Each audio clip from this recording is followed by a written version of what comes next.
Hello, and welcome to the Sad Dads Club podcast. Here's everybody's favorite sad dads, Jim and Foo.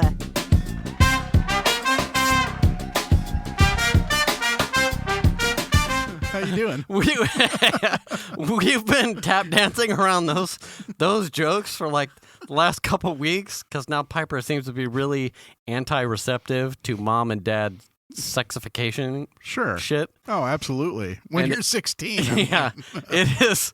We were talking just at dinner. We were talking about Venus and I were in close proximity in the kitchen, and she was getting close, and we were getting handsy underneath the counter table. And Piper looks back because it got real quiet in the kitchen, and Piper's eyeballing us, and Keep we're your hands off each other. We're like, what? She's like 6 feet apart, social distance. Get away from each other. I'm like, I had the vaccine. I assure you, I can. I'm heavy breathing all over her. And it's just, and I'm like, we just go into a car and do some car stuff, and Piper's just like, no. And Venus goes, every car that you've been in has been initialized. And Piper just she's like, every single vehicle. She's like, well, we haven't, not in the RS. And Piper's just like, oh my God. Yeah. Shit, I don't need to know. Absolutely. I don't think anybody else needs to know it either. Yeah, well, tough. Anyway. This is your show, goddammit. Goddamn. Who wants a vaccine now? It comes free with the bathwater. Oh, damn. Anyway, hey. How's it going? Welcome to the show. Welcome. Sad Dads Club podcast. 131, I believe. Yes. Show 131. I'm the Foo. I'm Jim. And, we are Sad Dads. Yeah. I mean, just a second ago, we were pretty happy, but yeah, my daughter's pretty sad. Yeah. Anyway. And I would imagine also in more ways than one, because that and math. Oh, yeah. Yeah. That sounds awful. So last 2 weeks, we had guests, so now it's just us. Yeah. But it gives us an opportunity. Last week, we had Dave, and Dave helps kind of almost gives us like a cross-check on a summary of episodes in which we shit the bed factually or we glossed over stuff. Yeah, I feel like sometimes like Dave's dad, and he's coming to... Yeah, he's like, to tell us what's what. You can't do this. Yeah. You can't do that.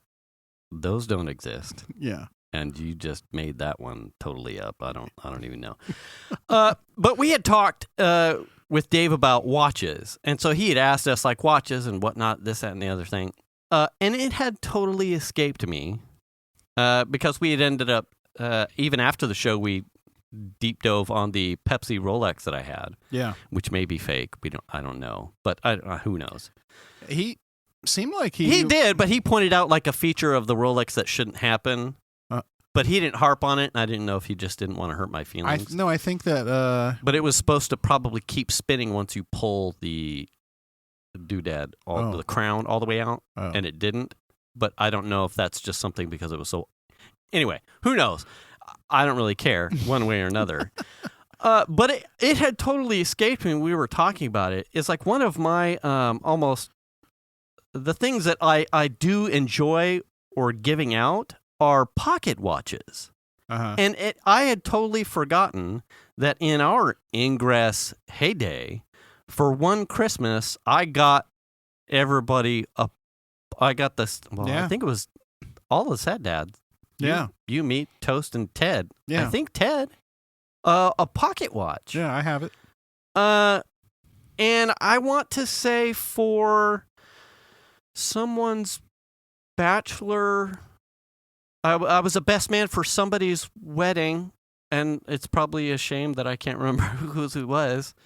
I gave out engraved pocket watches. And that's part of like the gear engineering, like train engineering. Like I get like an engineering feels about watches when I talk about watches, and to me, like a pocket watch, is one of those like special twists that makes a timepiece unique and special was like, yeah, it's not just something that you wear on your wrist, and it's not an everyday thing. For me, it was like I give out like the pocket watches are just so cool to have the face that opens up and whatnot. And They're it just kind of classic. Yeah. You know, I don't think I got anybody necessarily expensive ones, but the pocket watch, it had totally just escaped me. Mhm. That, yeah, I've done that on a number of special occasions. The pocket watch.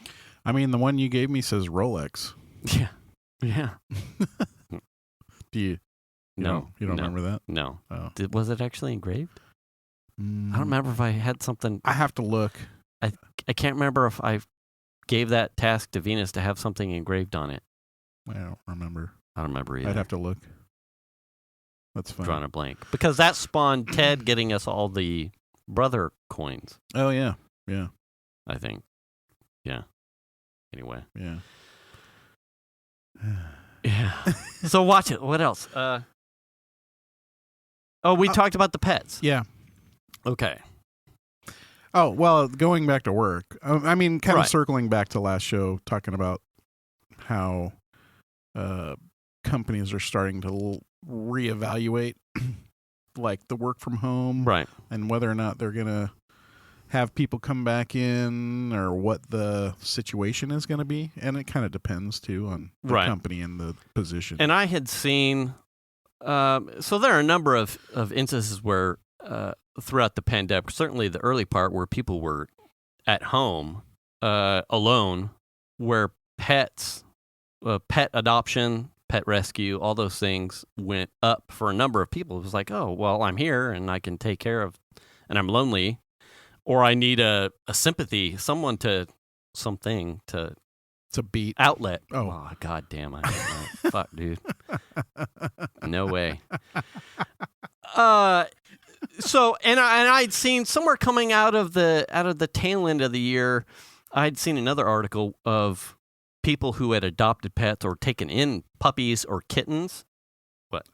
That were it's too much for me. Oh, Hadn't no, that wasn't realized me. the commitment that taking care of a pet is outside of, I just want something to cuddle, and then when I don't want to have to take care of it, kind of like had missed the mark on the responsibility and a commitment needed. And that hit me in the feels, because Right. as someone who's here all the time in my house, like the unique perspective that I have with being with they're not pets, they're like companions, right? So somewhere, growing up in the country, I had dogs. I wasn't really a cat person because I was actually allergic to cats, and so was my dad. Do you think people that grow up in the hood have dogs? Oh, well, yeah. I mean, they're just, never mind. Yeah, pit bulls. Wait, what? No. Sorry. Anyway, I was a dog person, Yeah. and we had pets and farm animals and whatnot. But somewhere, once I started telecommuting, and then we picked up Genesis, our first dog, it was like a pet. But when I was home all the time, the bond and the relationship that I had with Genesis became more of a child and a friend than a pet, Right. right? And so as long as I've been telecommuting, that has essentially been the case, because I don't leave the house regularly for a job. The role that I have and the bond that I have with all of the dogs in the house is almost like it's at a peak end of a spectrum relative to pet owners, right? It's like my perspective is unique in that I'm always here, so my bond is different. Well, you weren't ever leaving to go to the office, Right. And then have to return to the office, Right. And in the early days, like I did plenty of commuting, Right. and Venus was working at the time in like the early 2000s. Like we would leave the house and Genesis was here, and that was fine. And I didn't really think about it much. And certainly when we got a dog, it wasn't that we were trying to fill a hole somewhere. It was like, we're dog people. We should get a pet. And my experience in being in the country was like, we leave I would go to school or go to a job in the evening, and the dog stays there. An odd thing that I hadn't really thought of in being up at my dad's and being a teenager and then sort of middle school to teenager is when we would go to Southern California, we had at any point in time at least 2 dogs up in Nevada County, 10 acres. We would leave to go to Southern California. We would have someone come and feed the dogs morning and evening, but the dogs just stayed. They just did their thing. Yeah, the house was essentially a dog house, but they had a dog house outside, but they would come and go, and I never gave any thought to it. So we fast forward to the situation that I'm in now where, like, I have a special bond with all of the pets here in the house, and a neighbor that when Amazon Prime, UPS, random dog walker, sends off alerts that something is not normal. I have a neighbor that goes apeshit or calls pet control about a noisy dog. Like, I get anxious leaving the house because it's essentially like I'm leaving an infant with no one to take care for it. That someone is willing to go out of their way to make sure that they're making it difficult. Right. For you. So it's like, in the past, blind to that situation with the neighbor. Someone's getting in a car. Blind to that situation with the neighbor, I leave the house. I would leave the house, and it's no big deal. But now it's like they're only doing their thing, and I think it was 2 weeks back, the entire family, we went up to my dad's to do RV propane whatnot and let the kids play outside in the country in space kind of thing.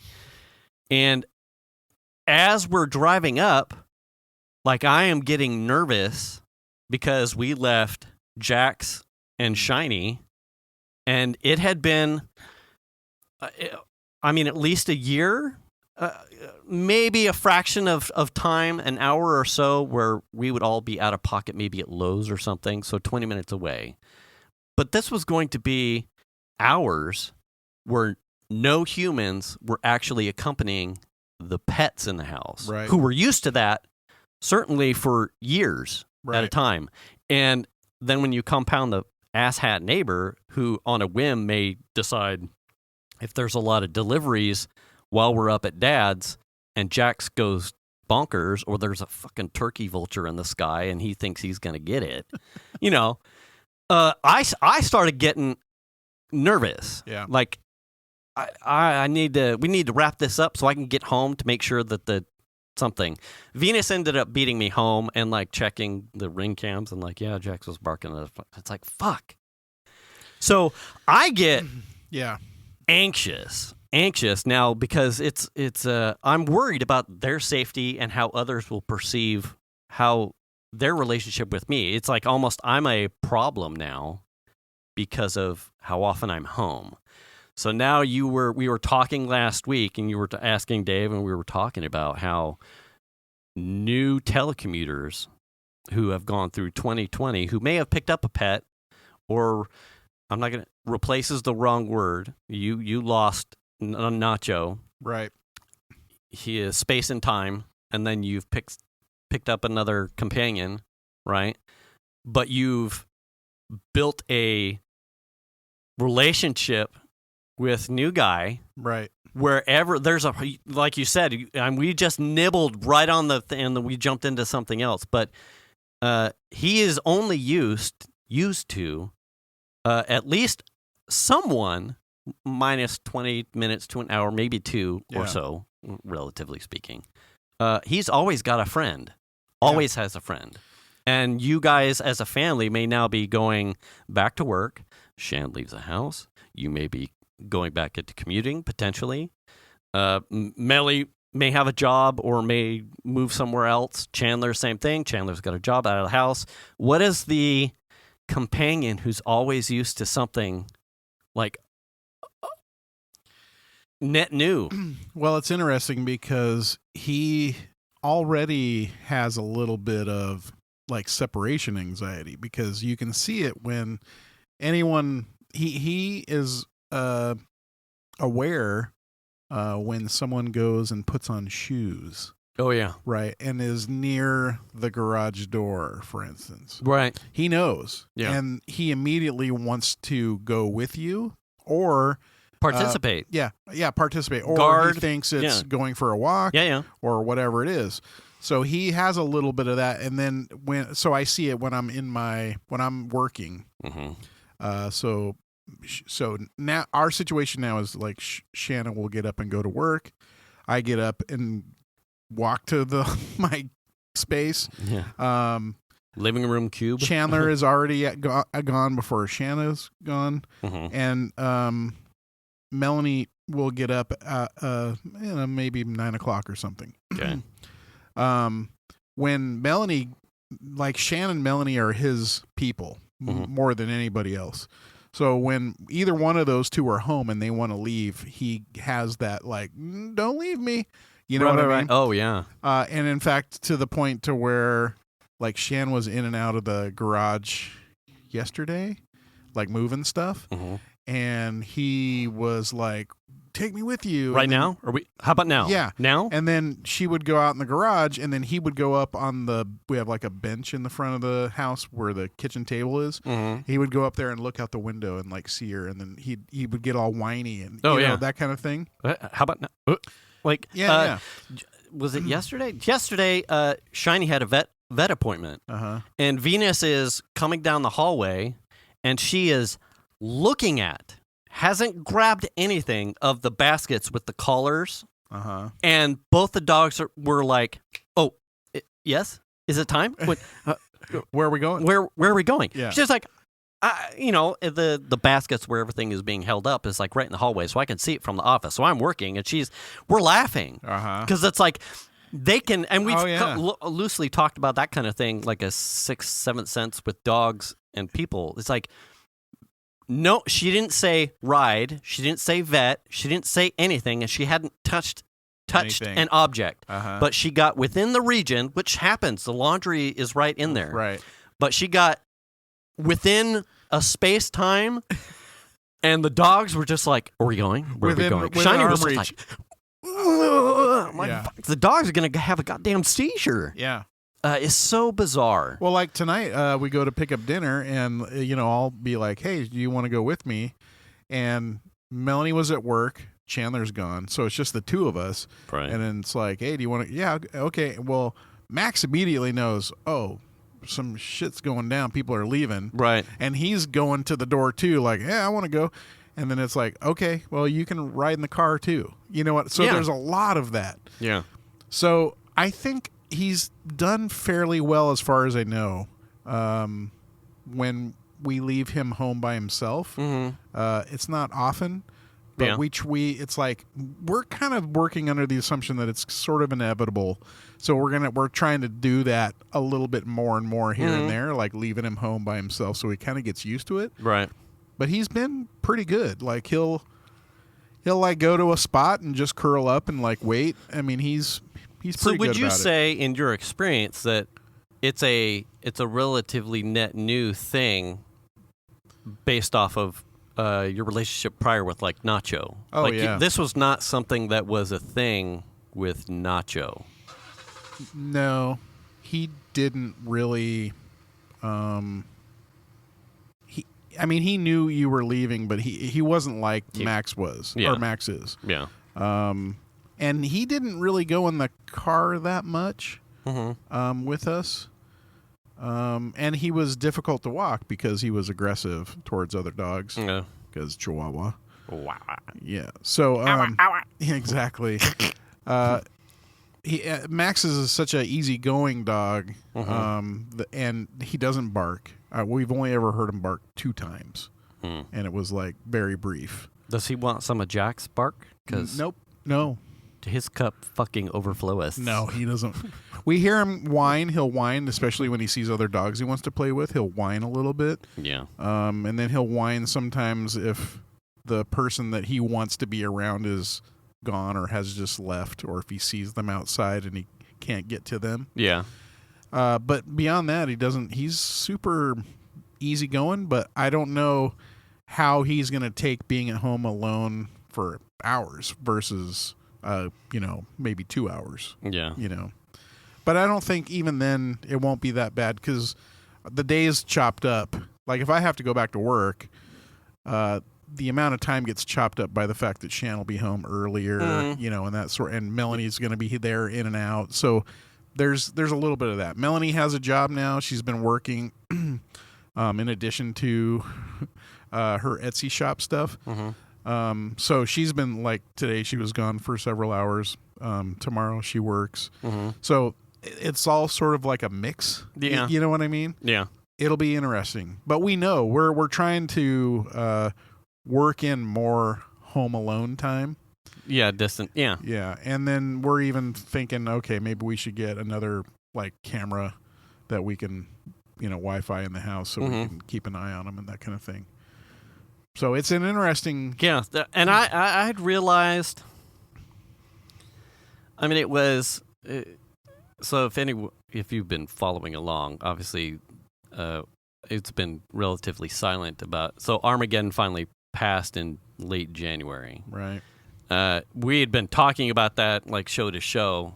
So he had a number of cancer and kidney failure going on, and what ended up happening towards his end was that Venus and I were trading off, staying on the couch every other night, and then getting him up to potty.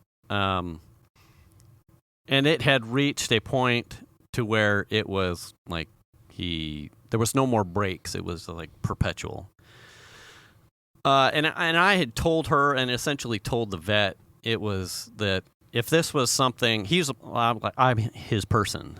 Right. Like he wasn't a pet. He was a companion for me. Right. And that relationship was almost like something of my own making because I was telecommuting. So it was not something that I had intended. It wasn't relationships that I had with the dogs prior to being an adult. It was something that just happened through the evolution of working from home. But I would continue to crash on the couch if it meant if that's make it just uncomfortable, right. If that's what it took, then I would do that. And I will say that towards the end, it wasn't healthy. Like when you're teenage years, the whole like dick measuring about your throw a football or sportings or whatever's. It like I can stay up for 48 hours or 36 hours. I've done being in the enterprise in my 20s and whatnot, all-nighters are a thing. Like studying for a test and when you're in school, like those are things, I seem to do pretty well on a lack of sleep. I'm okay with that. But the older I get, the more I've realized, one, it's not healthy. Two, you're not as productive as you think you are. And it does impact, if you don't think it's impacting you, someone next to you or who loves you or who cares about you, it's impacting them and they're just not telling you. But I can tell that the further we got into January, I was just flat out. I was beat. I was tired. I was exhausted all the time. I'm sure I was short at work and here in the house. Like things started to go sideways. I didn't want to say anything. But it was, I perfectly honest. So if you're, but that's the relationship that I had with him. Right. It was like ride or die, like to the end. Yeah, for you it was important. Absolutely. It was important and worth but it had gotten to the point where we had decided that it wasn't fair to him, and he was never going to get better. Right. So we had finally said, okay, he's had enough. He pulled through a space that got us through the holidays. It was like, you're the hero. Now we have to do our job, and we finally let him go. But it was, it's rough. Yeah. It is rough.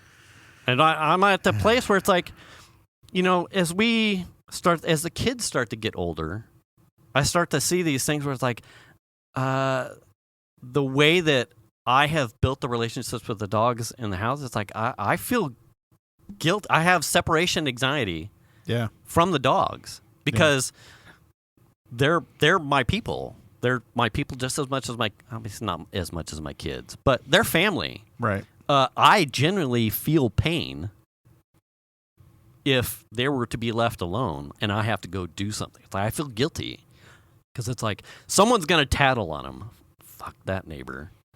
Through no fault of their own. Okay, so if you didn't have that happen, if you didn't have the next door problem, would there be? You wouldn't have probably not as much. You would have it, but it would be probably much not as more much. subdued. Probably. Yeah. Yes, I would admit it would be less. There would be less sting, but I can't.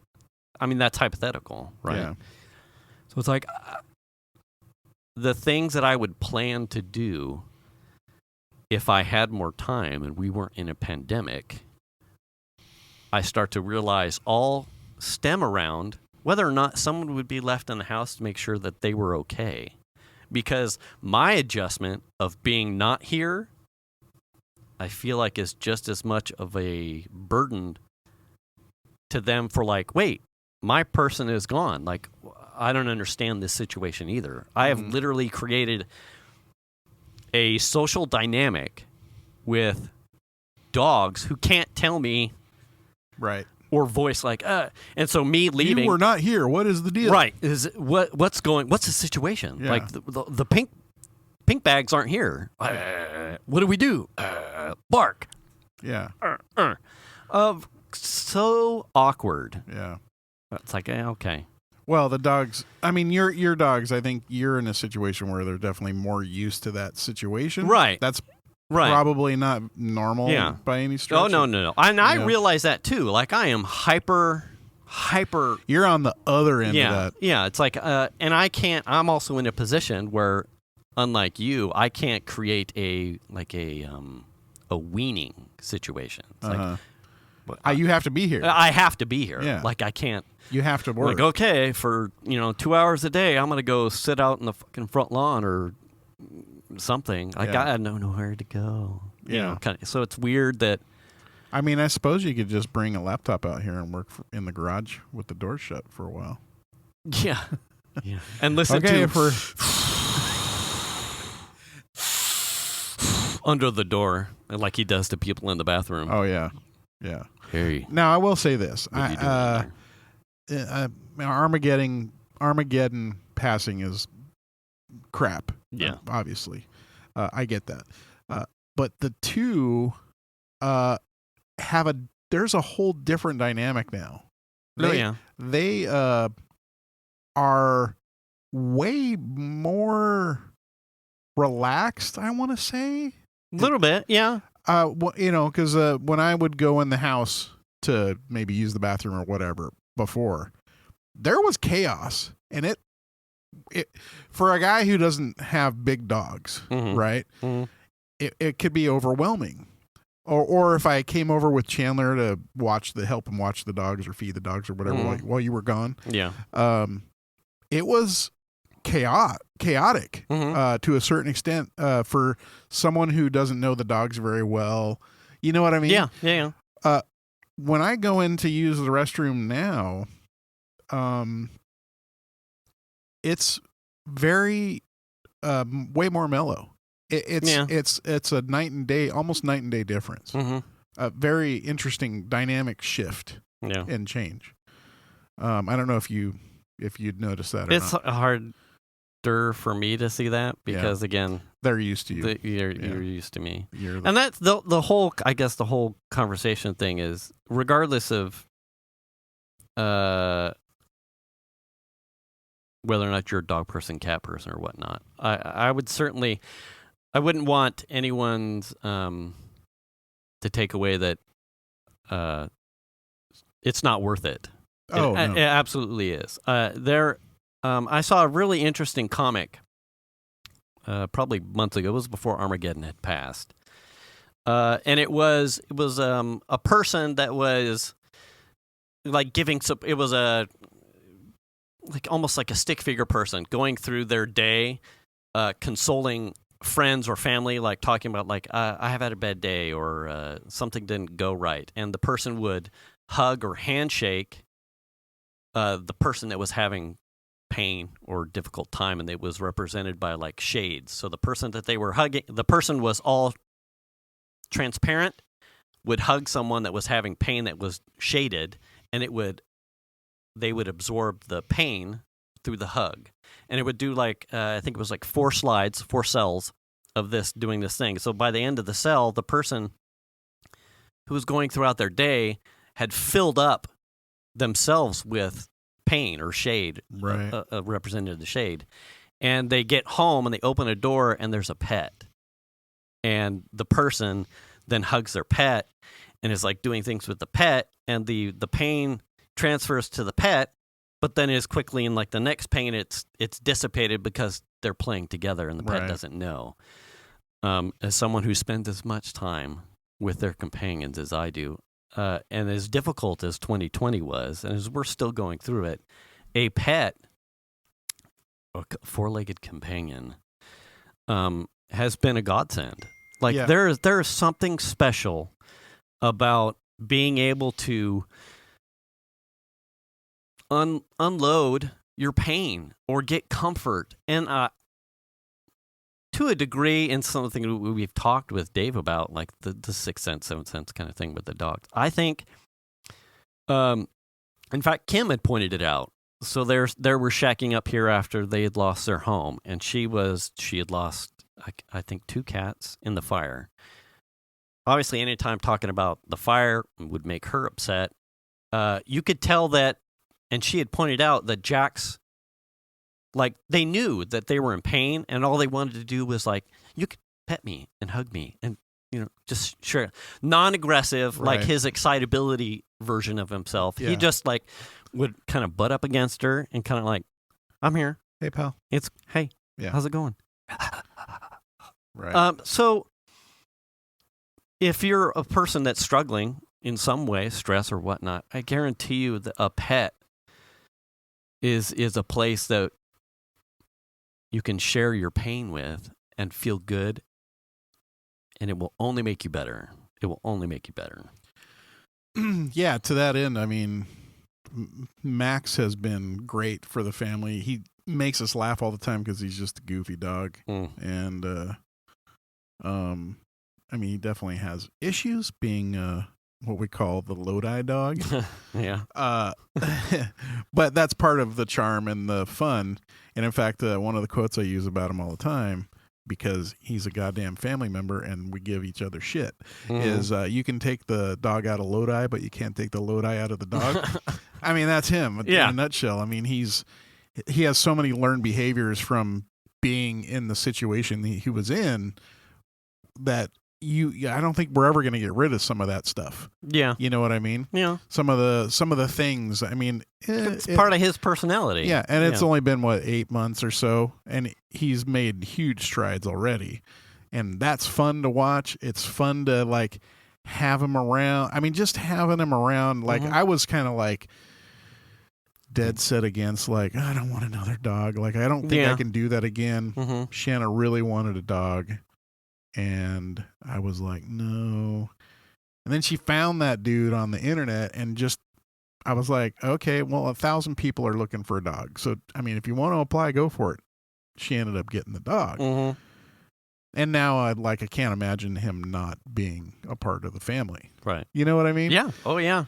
And like you were saying, that's a very good way to look at it with the Pain. color, the color shade. shift, the shade. You get happiness out of a dog, and they don't even know what they're doing. Yep. Just them being there and being what they are provides so much for you. Without them, they don't know any different. Right. You know? They're just there to love, man. Yeah. Yeah. And I think for Max in general, he's learning how to do that because I don't think he was really around people very much. So for him, people were a mystery, right? Even still, we have these spirited conversations sometimes maybe about politics or things that we don't think are right or something that upsets you, and we're not yelling, but we get excited about it when we're talking. I was like, what the fuck is that? That's bullshit. And you see him sort of wither, like he doesn't understand what is happening. You know what I mean? Yeah. So that's interesting to watch because he hasn't really been around a lot of people. Mm-hmm. So this is all new. Like everything that's, I don't know how to describe it. It's like everything that like we take for granted in the world that we live in. Mm-hmm. For him, it's an unknown thing.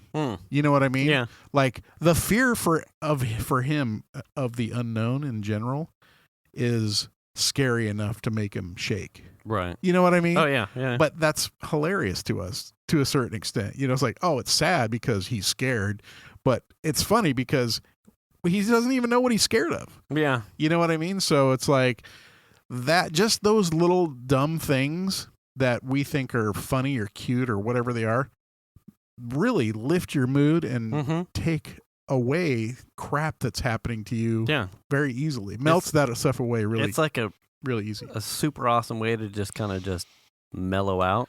I'll just sit. Yeah. Then they'll find me, sit next to me, and it's just kind of like, hey, man. Yeah. How's it going? I can just sit there. Literally, when we have dinner now, he gets up on the bench seat around the table. He'll sit on the bench with us and just chill. And he'll just sit there. And then sometimes he's so relaxed. I could just look at him, watch him while I'm eating. And the next thing you know, he's just like, his eyes are closing. And he's sitting up and his eyes are closing. He's like basically falling asleep, sitting up at the table. Mm-hmm. You know, with his peoples. Yeah, with his people. And it's like, okay, if that's not like him being comfortable, like I don't know what is. Right. You know what I mean? Yeah. Like him being comfortable enough to just be sitting and hanging out with us and like closing his eyes and just being like, hey, man. I'm good. I'm solid right now. Yeah. You know, and that makes you feel great. So, you know, yeah, I get it. Yeah. Pets, man. I mean, they're a blessing and a curse. Absolutely. But the curse is short. Yeah. Most of the curse is short. Yeah.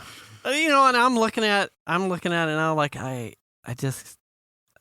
don't want that part of the pain anymore. Yeah. I'm like, I can't. Like, it takes a while. We just got hit Armageddon's Ashes, I think, a week and a half ago. And I printed out because it had came in like a cedar thing, like a plexiglass that you could put a picture in. I'm like looking for a picture and I'm almost losing my shit. I'm like, man, I thought I was good. You motherfucker. But God damn it. I found a good picture. It was one of the last ones I took that was like on a really good day. And put it in there, and I was like, yeah. And I set it up on a shelf, and I went, no, I'm gonna fucking lose it. God damn it. Yeah, it's just, God, I don't know. I wouldn't trade it for anything, but that is one of the worst pains. Well, that's the thing. It's like that saying about if you don't ever love, then you lose. But if you love and lose, it's better than never Not loving at all. Whatever that is. That's the thing, right? If you don't ever have a pet, you never know what it is to have a pet and feel that. Yeah. But also that goes along with, you know, the pain bad side. Yeah. I mean, it's crappy. And I totally get it. We just went through that with Nacho, God motherfucker. Kicking the can. Yeah. I think I'd seen in that show last week, Shannon sent you some like a memories of Nacho. Yeah. And I saw the flashes. I saw quick flashes and I went, yeah, he's not done yet either. No, it's like, that was me right there printing out a picture to put in an Ashes thing. Like, yeah, it's touchy, man. Yeah. It's brutal. It's one of those life lessons like you just don't know until you're there. Yeah. Well, like I said, if it's like that with a dog, I can't imagine what people must go through if they lose a child. Yeah. I mean, God damn, that just... I don't look forward to any of those days. I was just... So, yeah. I was one of the weekends, it was 2 weeks back, when I was up at my dad's. So all of my time, it was funny. I thought I would get more sleep. now that I wasn't spending time on the couch, but it turns out all my extra sleep goes into calculus, pre-calculus tutoring. Now I'm just up late at night doing calculus homework to help Piper with calculus for city teachers. We had pulled up in the RV. I had gone up to see my dad to do the propane in the RV for Brett and Kim. And we're putting the RV up on the blocks, and we're leveling it out. And I'm jawing at my dad, and I said, Dad, the question that the kids always ask when they're in school to the parents or to the teachers of, when will I possibly ever use this? Uh-huh. I said, I have the answer. I said, the answer is when you become a parent and your child needs it. That's why you stay in school and you pay attention to math. Because one day your child will say, I don't understand this. How do I do this? And if you weren't paying attention, fucked. Well, what is the percentage of professional people that use that level of math? I mean, not where she's going. I mean, I know people who in our engineering department who were math, like masters in math and that kind of thing. That's crazy. But also, that's a very slim number of people that use that ability. Yeah. Right? It was, it's a weird thing for me because I did well in school. High school? Yeah. In middle school, A's. I mean, I was great in kindergarten. I excelled at crayon and paste eating. Well, I was really good at napping. Yeah. I didn't really struggle much. I did well. A's, mostly. A couple B's on like literature or something, but mostly A's. I want to say I rounded out high school 4.0. But I didn't really specialize in it. Nothing really came as a passion outside biosciences. But I was really good at absorbing quickly and then regurgitating and then moving to the next thing. Sports is the same way, kind of I'm middle of the road. I'm not an all-star in anything, but I'm average in a whole bunch of stuff. Master of none? Yes, pretty much. Yeah. So not the smartest guy, not the most physical guy, but right in the middle, so you can kind of come to me for just about anything, or I can pick up enough to help someone with something else. Right. Slightly better than average. So my kids are not, they don't really do sports. So I haven't really run into any of the type of scenarios where you've got the parent who's like living vicariously through their child through some sporting event, like the overachiever dad or overachiever mom in like soccer or baseball or something where it's like, oh, I'll pay for you to do this thing so you can get better at the sporting things. This pre-calculus tutoring for Piper, I realize, has been that thing. It's like, oh, I pick up calculus fine. It's obviously I work. So trying to retain work things and then relearn calculus, that's a struggle, but that's more about time. Yeah. We had spent a bunch of good time on one of these, her midterms, Piper's midterms for calculus. Learning it, helping her with it. And then she took the midterm, and the copy of the test that I had looked at, it was that parent in the sporting overachieving thing. I was like, this is bullshit. Like, these questions are ass. Like, this isn't even anywhere in the book. This wasn't part of the lesson plan. I was so pissed. Yeah. I was like, you didn't get picked for the soccer team kind of thing. Right. I was hot. Like, that's what you hear from your kids sometimes. Right. It's like, nothing was not that. I took a test that wasn't even taught to us. Like they're not putting you in first team because he's an asshat or he's got favorites at the thing. That was this perspective I had for this test. I was so embedded in her success for the midterms because it was something I knew something that I was working with her actively on, and then to see this question set come from this teacher who's an asshat, I stand by that. We're publicly saying that. Public asshat. Right. Super frustrated because it's like, I'm an adult. I understood it, and this test was frustrating to me. Right. Like, you're trying to trip up the kids because maybe it's because some kids were working on the test from home, so you're giving them like abstract, ambiguous questions and like weird phrasing that made it difficult upon teach them the formula, teach them the concept. That's the important part. It's math. You're not asking them to come up with a cold fusion thing or, what is chaos? It's A squared, B squared, C squared, kind of stuff. But these questions were almost deliberately bent to try and confuse the student.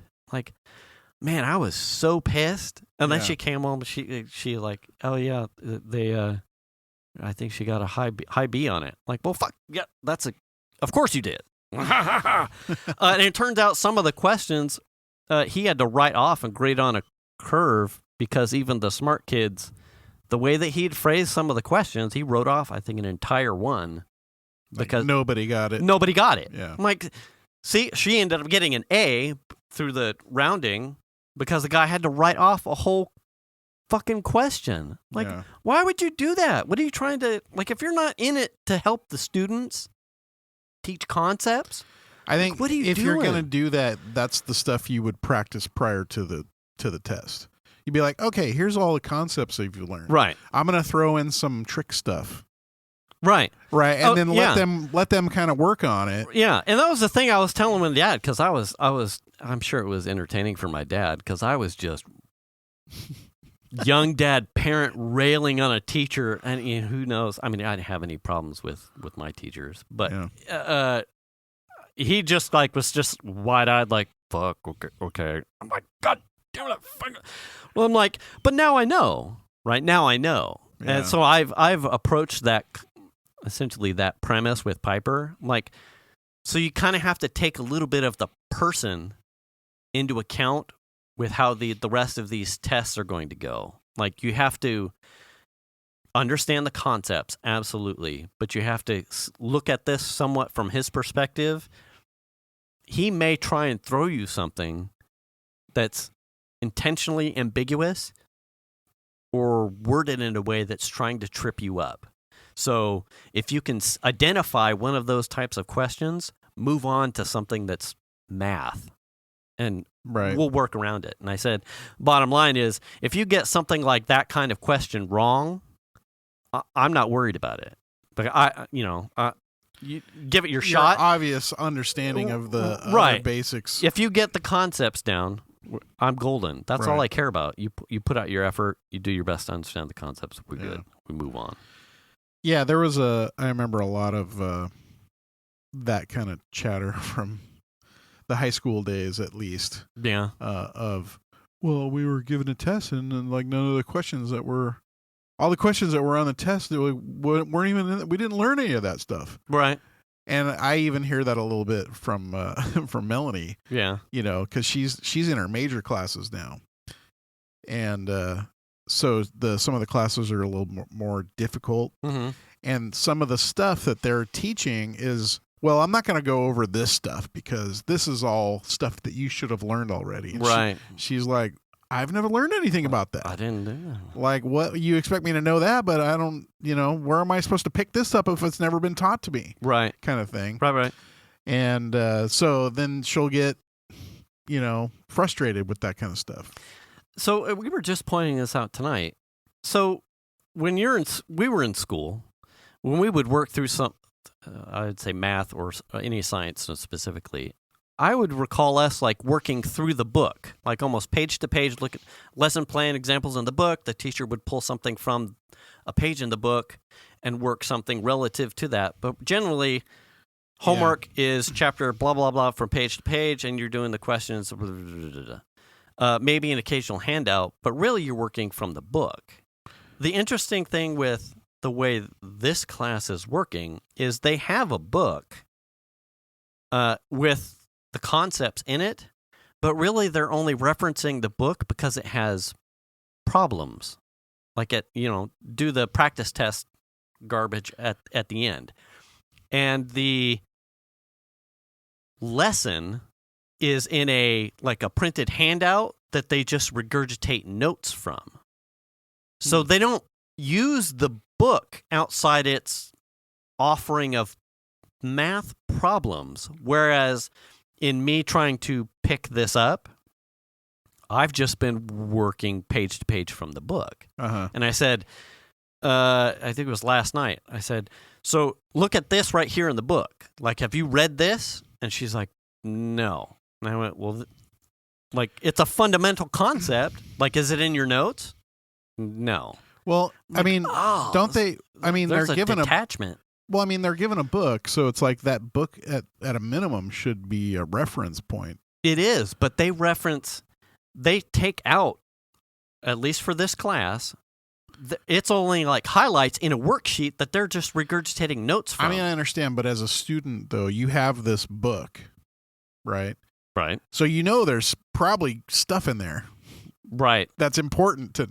Yes. You know what I mean? So... But they're not... They're not disciplined in the class to use the book. Exactly. But you would think if you were struggling or didn't know, hey, I have this other resource here, and we're in this chapter. Let me go to that. That's what I had said tonight. Yeah. I'm like, do you not read the stuff? She's like, no. And I went, you need to read it, in between the lines. Right.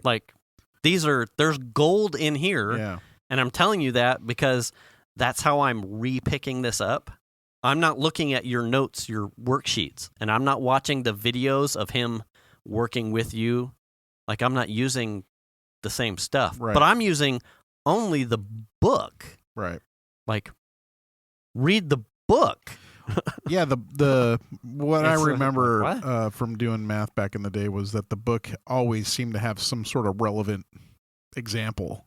Yes. And that's what I told her too. There's some test science here. I said, generally speaking, a high school math teacher is not generating test problems from their mind. Right. I said, generally speaking, you will see on a test problems that were either already given to you in the homework or scattered in the lesson plan in the pages of the book with maybe a negative sign, positive sign flipped around, or some variable swapped. I said, so if you can work through all of these things, you will see it on the test in some form or fashion. No one's creating brand new problems out of the vacuum of space. Yeah, a lot of times they'll have teacher accoutrements that include test problems and stuff like that they'll just use. Right.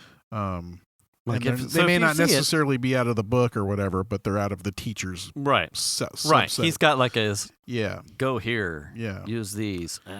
But they're all should be very vanilla based on the examples. Right. And that's what should be given to you as part of your testing procedure.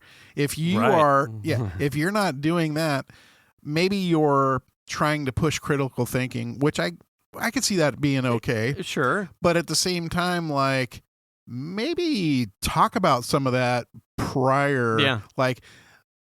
Okay, here's the situation.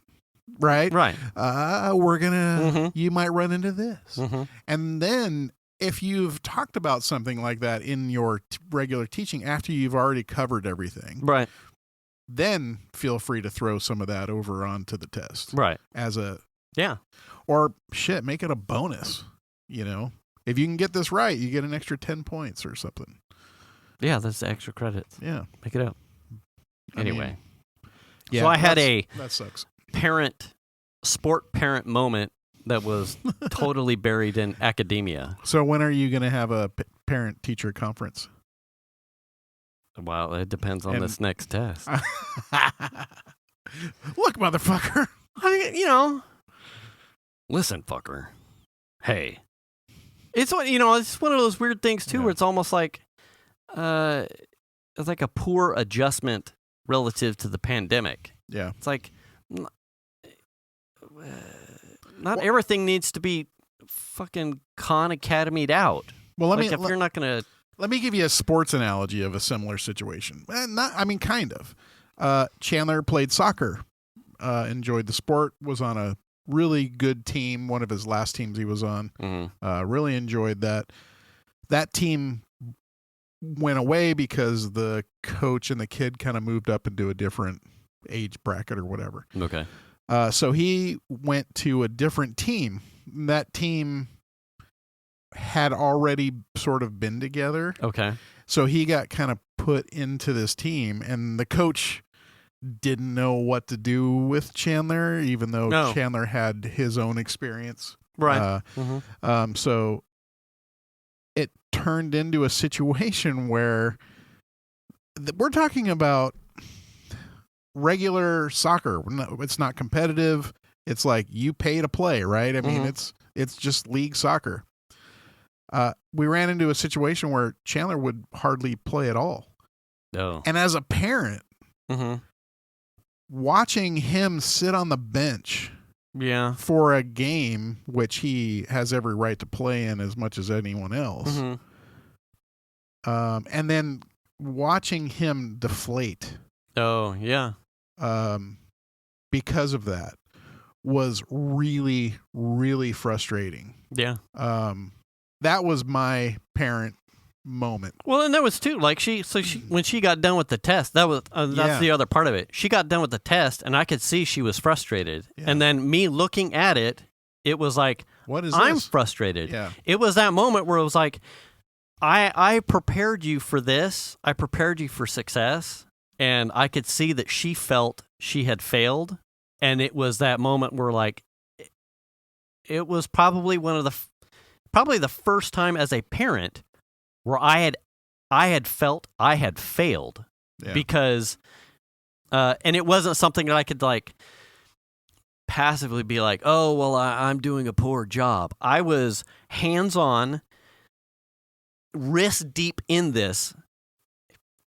Yeah. And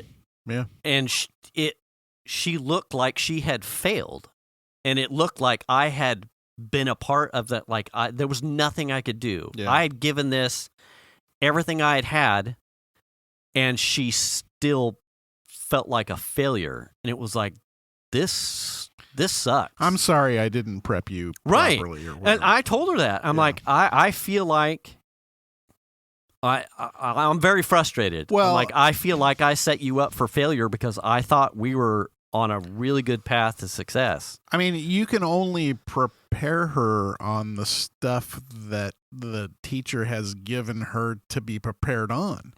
You can't prepare her for other weird shit that he's going to decide to throw into and that was test. that, right?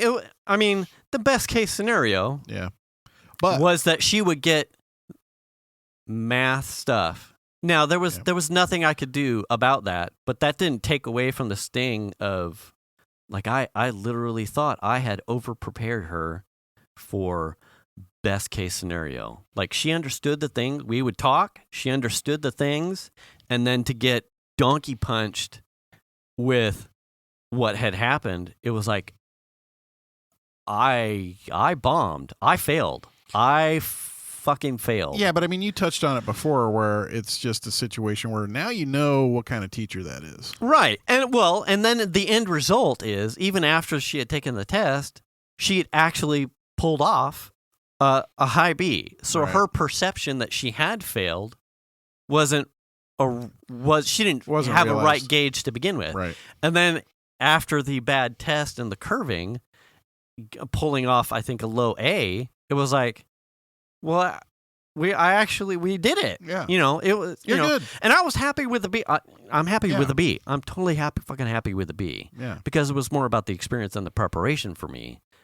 But that moment. Well, you look at that and go, straight up, you got a high B. Yeah. Straight absolutely. up. With no curve. Right. You got a high B. That's absolutely. That's acceptable. But that 48 hours before she had gotten the score, I was like, well, less sleep, more calculus. So you're saying just she came out of the test like, oh, I fucking sucked. Absolutely. Oh, that's the worst. Right. Yeah. And we had loosely talked about some of the problems together. She's like, I didn't do this. This is this. This was worded funny. My passion was taking over because the problems were worded funny. And now I'm sure it was taking away probably me asking her legitimate questions like, well, what did you actually write for this one? Had we probably worked through that and not her gotten depressed about the experience and me been upset about the test itself, we probably would have worked out, oh, well, you probably actually did really well. Well, I mean, the bonus is the takeaway is that you didn't suck. Right. In the end. In the end, you did not totally I blow. Did not suck. I did not suck. And like I said, for this last week, before we go into spring break, we're prepping. Are you going to get spring break too? Seeing as how you're doing all the I'm hoping so. Fuck. Like I said, then I end up outside and doing fucking yard work for birthday stuff. But God, I hope so. I look forward to it. It's spring break. I'm not doing calculus. I don't have calculus. I guess that's enough. I'm excited. That's enough of a spring break for you. Yeah. It's just not doing math. Xander's on spring break. He's been on spring break for 3 days. We're judging his productivity on how many times he can recite whether or not he got a Raid Shadow Legends ad while watching YouTube. Nice. Tell me about all the ad sponsors that you saw today. Well, I saw that a VPN and a Skillshare and Raid Shadow Legends. I'm like, you've too much, unjack. So he's been spending the bulk of the evening building a Gundam. We're like, you're done.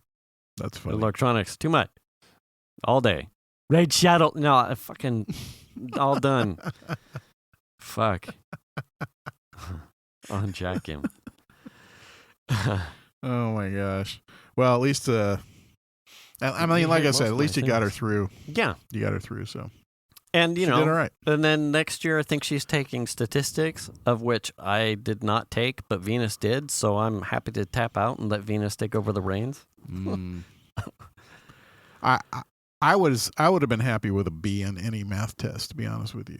And actually, math didn't come super I'm not going to say that. Math wasn't super hard, but I think there were times where I would mix up stuff, mix up ideas or whatever, and just mess up or whatever. And I worked at it. Yeah. And we had talked in our low points after the test. I said, we don't hold the kids to particular letter grades. You try as hard as you can. If you're talented or gifted in something, then things are probably generally just going to progress towards A's on their own. But you do the homework. You try as hard as you can. If you need help, we get you help where we can, whether that's external tutoring or talking with the teachers or lesson plan or daddy spending midnight oil learning calculus. We'll do whatever, but you don't ever get to say, I don't get it. I don't understand it. Yeah.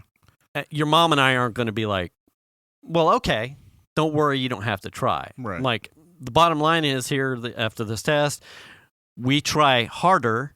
And if a letter grade is what it is as a D or a C, I accept that because I know firsthand that you're putting all the effort into it, and I am dumping my effort into helping you.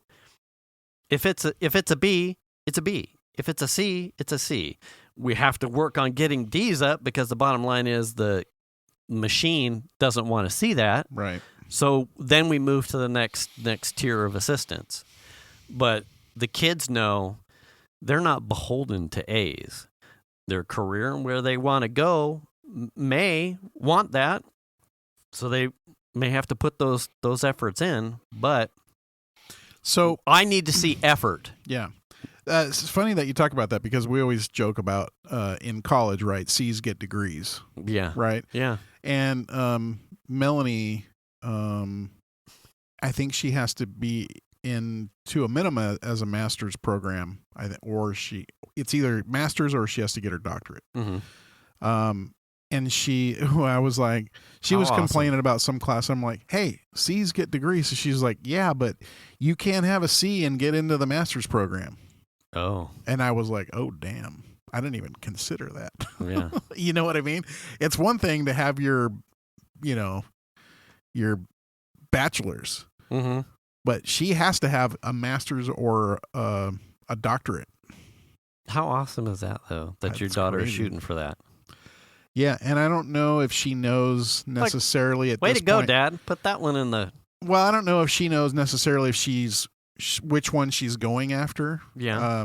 I think the doctorate isn't that much more work, so it might be worth it. Mhm. I mean, I think it would be worth it Mhm. from like, oh, I've got my fucking doctorate. You How know what I awesome. mean? Right. Call me Dr. Melanie. Mm-hmm. I think that would be worth it for her, Yeah. but I don't know. What do I know? She might just want You're to. not a doctor. She I'm might not a just want to doctor. be okay with just having a master's and doing the thing. I don't know. I mean, Right? that's still pretty damn. I know. fucking cool, Well, but fuck, I don't have one. I don't either. So, Master Melly? well, yeah. What is that? I don't know. I don't even. Sarah probably knows. Yeah. Yeah. If you're a master's of like the master, Is that an MBA? Master, bachelor's. like masturbator? I mean, I'm good at that. Yeah. Real good. If there was something That I could get my degree in. that I could get a degree in, Yeah. I tell you what. I have a lifetime of. Stop practice. now, Piper. Yeah. You know how they call it like a doctor is practicing? Yeah. I mean, fuck, I practice that Yeah, all the it's time. like, I'm a Jesus. practicing masturbator. Wow. Like rigorous. I give vaccines to socks like on the daily. God damn. I rigorously practice. And yet my waiting room is empty. Yeah. No one. No one's here to see me. Now serving 44? No one's here. No? All right. Oh, Catch this one, sock. damn. We're at time. Oh, damn. On that note. Yeah, on that note. Oh, all right. Well, there was a bunch of stuff that we didn't get to. Maybe we'll get to it next week. Yeah. I guess that's how it's going to be. I have like really cool plans for the birthday thing that I'm trying to make sure that I end up having time to build for Piper's birthday Yeah. out here on the patio. Yeah. It'll look really cool. All right. Hope so. Anyway, we can talk about that. It's not a fence. True. It's near a fence. It's near So you're probably excited to talk about it. fence adjacent. Anyway, All right. we'll catch you next week. Yeah, don't forget to wear your mask, Wash your hands, wash your ass, return the cart, and do the kindness. get the shot. Oh, get the shot. Yeah, there you go. Take it easy, everybody. Catch you next week.